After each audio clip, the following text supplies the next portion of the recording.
को दो कैटेगरी में रखा गया है। पहला अगली बार, दूसरा है नाइट है। यानी कब होती है? जब एक नाइट आउट स्टूडेंट सुबह 4 बजे उठने की कोशिश करता है। अब वो अगर आप पढ़ाई के समय बहुत ज्यादा हैवी लंच कर लेते हो। मुझे पता है कि आपने अब तक हजारों वीडियो देखी होंगी। कुछ लोग कहते हैं रात में पढ़ाई करो, वहीं कुछ लोग कहते हैं दिन में पढ़ाई करो। फिर आप कंफ्यूज हो जाते हो और समझ नहीं पाते हो कि दिन में पढ़ाई करना चाहिए या रात में पढ़ाई करना चाहिए। लेकिन आज के इस वीडियो में मैं आपको आपका परफेक्ट टाइमिंग बताने वाला हूँ कि आपको कब पढ़ना चाहिए। चलिए पहले साइंस की बात करते हैं। हमारे बॉडी के अंदर एक इंटरनल क्लॉक होती है और यही क्लॉक डिसाइड करती है कि आप कब सबसे ज्यादा एक्टिव रहेंगे, यानी अलर्ट रहेंगे, और आपको कब नींद आएगी।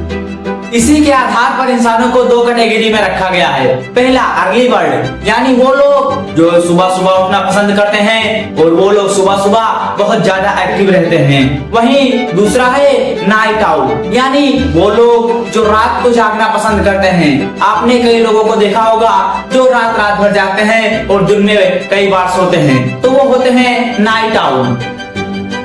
अब प्रॉब्लम कहाँ होती है? प्रॉब्लम तब होती है जब एक नाइट आउट स्टूडेंट सुबह 4 बजे उठने की कोशिश करता है।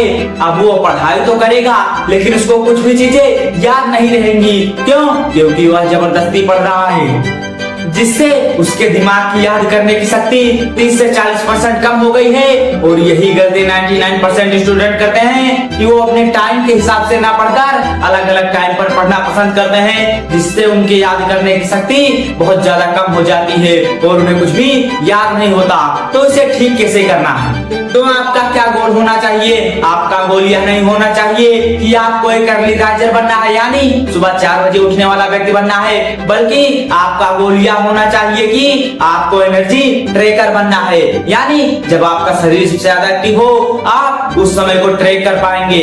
तो मात्र ये 2 सवाल के जवाब दे दो, आपको आपका पीक टाइम का पता चल जाएगा और आप इससे सही समय पर पढ़ पाओगे। जैसे मैं आपसे पूछ रहा हूँ कि आपको पढ़ने में सबसे ज्यादा आसानी किस वक्त होता है? जब आप सुबह पढ़ते हैं तब, या फिर जब आप शाम को पढ़ते हैं तब? और उसके बाद में सबसे ज्यादा नींद आपको कब आती है? या शाम को आपको नींद आती है या फिर सुबह सुबह आपको ज्यादा नींद आती है?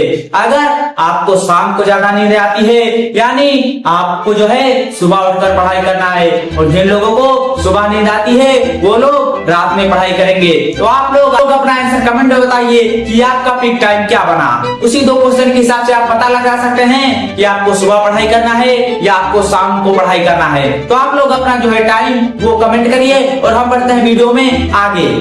ब्रेन लगातार 4 घंटे तक कहीं भी फोकस नहीं कर सकता है। एक स्वस्थ ब्रेन केवल और केवल 1.5 से 2 घंटे तक ही फोकस बनाए रख सकता है। अगर वो ज्यादा फोकस बनाने का प्रयास करेगा तो वो चीजें आपको याद नहीं होंगी। अगर आप पढ़ाई के समय बहुत ज्यादा हैवी लंच कर लेते हो, यानी हैवी फूड खा लेते हो, तो आपका ब्लड फ्लो पेट में जाएगा, दिमाग में नहीं, और जिससे आपको नींद आएगी। और इसीलिए जब भी आप पढ़ाई करने बैठो उससे पहले आपको कभी भी अधिक खाना नहीं खाना है, आपको हल्का खाना खाना है। तो अगर आपको लगता है कि आपकी एनर्जी सुबह से ज्यादा पीक पर होती है तो आप अर्ली बर्ड के ग्रुप में आते हो, और अगर आपको लगता है कि आप नाइट में अच्छे से पढ़ाई कर पाओगे तो आप नाइट आउट के ग्रुप में आते हो। जैसे मैं यहाँ पर एक गलती लिखने जा रहा हूँ, वो गलती आपको कभी नहीं करनी है। जैसे 2 स्टूडेंट रहते थे, एक स्टूडेंट का नाम था, यहाँ पर ये मार्कर नहीं चला, दूसरा ले रहा हूँ। यहाँ पर एक स्टूडेंट था, यहाँ पर स्टूडेंट है अरुण, जिसका नाम क्या है? अरुण है, और दूसरा स्टूडेंट है जिसका नाम आकाश है। अब ये 2 स्टूडेंट थे, इनके पास सेम किताबें थी, सभी चीजें सेम थी, और ये जो अरुण है ये एक अर्ली बर्ड के ग्रुप में आने वाला लड़का था, यानी यह सुबह पढ़ाई करता था। ये कब पढ़ता था? सुबह पढ़ता था, लेकिन इसको इसका पीक टाइम पता था। वही ये जो आकाश है ये इसकी कॉपी करता था, अरुण की। अब ये जो आकाश है ये कैसा था? ये नाइट आउट वाला स्टूडेंट था। कैसा स्टूडेंट था? नाइट आउट के ग्रुप में आने वाला स्टूडेंट था। अब ये सुबह पढ़ता था और आकाश शाम को पढ़ता था। लेकिन क्या हुआ? ये आकाश ने सोचा कि अरुण को देखकर मैं भी सुबह पढ़ूंगा, और ये भी क्या करने लगता है? अर्ली बर्ड के ग्रुप में आने का प्रयास करता है जबरदस्ती। तो इससे क्या होगा? ये जो आकाश है इसको याद नहीं रहेगा, कुछ भी जो ये पढ़ेगा उसको याद नहीं रहेगा, याद नहीं रहेगा। वहीं ये जो अरुण है, इसको सभी चीजें याद रहेंगी, सभी चीजें याद रहेंगी। जो भी ये पढ़ाई करेगा वो सभी इसके मन में आराम से याद हो जाएगा। लेकिन इस आकाश को कुछ नहीं याद होगा। क्यों? क्योंकि ये दूसरों की कॉपी कर रहा है। इसीलिए मैं कह रहा हूँ कि आप खुद को जांचिए कि आपको कब पढ़ाई करना चाहिए। किसी के द्वारा बताए गए समय पर आप कभी भी ना पढ़ें। अगर आपको लगता है कि आपकी एनर्जी सुबह ज्यादा पीक पर होती है तो आप अर्ली बर्ड के ग्रुप में आइए, यानी सुबह पढ़ाई करिए। अगर आपको लगता है कि मैं शाम को अधिक पढ़ सकता हूँ तो आप नाइट आउट यानी रात को पढ़ाई करिए। आपको अपना समय निर्धारित करना है, दूसरों को देखकर कभी कॉपी नहीं करना है। तो ये तो था एक जरूरी टिप्स जो आपको हमेशा हमेशा फॉलो करना है कि ये गलती आपको नहीं करना है। कौन सी गलती? कॉपी करने का गलती। कभी भी आपको किसी का कॉपी नहीं करना है। तो दोस्तों मैंने जितने भी टिप्स बताए वो सभी आपको अगर अच्छे से समझ में आ गए हैं तो दोस्तों ये वीडियो को यहीं पर समाप्त करते हैं। लेकिन जाते जाते मैं आपको एक शायरी बोलकर जाता हूँ, आप इसे हमेशा हमेशा ध्यान रखना। वो शायरी है, मंजिल उन्हीं को मिलता है जिनके सपनों में जान होती है, कि मंजिल उन्हीं को मिलता है जिनके सपनों में जान होती है। पंखों से कुछ नहीं होता, हौसलों से उड़ान होती है।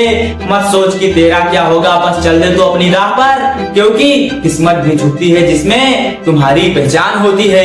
दोस्तों आप लोग हमेशा ध्यान रखना कि आपको सफलता आज नहीं मिलेगी, किसी दिन मिलेगी। यानी आज के दिन नहीं, किसी दिन मिलेगी, लेकिन मिलेगी जरूर। इसलिए दोस्तों लगे रहें। अभी आपके पास बहुत समय बाकी है क्लास 10 का एग्जाम देने में, तो इसलिए आप लोग ये चैनल को सब्सक्राइब कर दीजिए, जिससे आपको आपका पीक टाइम हो गया कैसे आपको कुछ याद करना है। और हाँ, अगर आपको कोई भी चीज अगर आप पढ़ाई करते हो आपको याद नहीं रहता तो दोस्तों वो आप लोग मेरे चैनल पे जाके देख लीजिए, वीडियो अपलोड हो गई है। और आप अपने पढ़ाई के स्पीड को 10 गुना कैसे करेंगे ये भी वीडियो मैंने डाल रखी है। तो फटाक से जाइए उस वीडियो को देखिए। और दोस्तों मिलते हैं किसी अगले वीडियो में किसी नए टॉपिक के साथ। लेकिन हाँ, चैनल पर नए हो तो सब्सक्राइब कर देना, वीडियो को लाइक कर देना। मिलते हैं अगले वीडियो में किसी नए टॉपिक के साथ। तब तक के लिए जय हिंद, जय भारत।